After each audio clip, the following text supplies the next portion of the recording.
জীবিকার সন্ধানে ঘর ছেড়েছিল, কিন্তু আর ফেরা হলো না। এক মর্মান্তিক রেল দুর্ঘটনায় প্রাণ হারালো ত্রিপুরার এক যুবক, যার মৃত্যুতে শোকের ছায়া নেমে এসেছে গোটা এলাকা জুড়ে।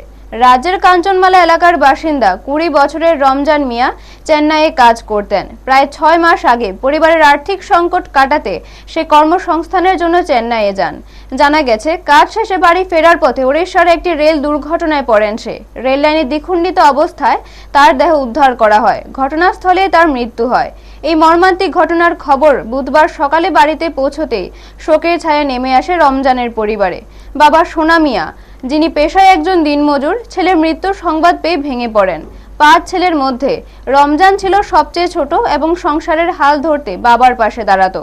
ঘটনার খবর ছড়িয়ে পড়তে স্থানীয় বাসিন্দারা রমজানের বাড়িতে ভিড় জমায় এবং শোকাহত পরিবারের পাশে দাঁড়ায়।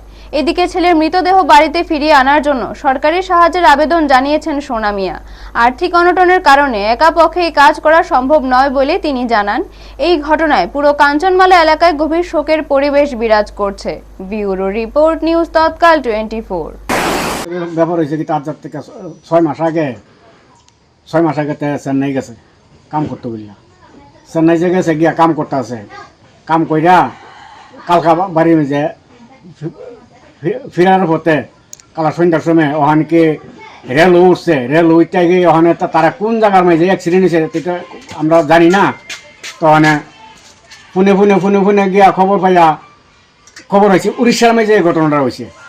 কে অ্যাক্সিডেন্ট করছে? আপনার ছেলে? আমার ছেলে অ্যাক্সিডেন্ট করছে। নাম কি তার? রমজান মিয়া।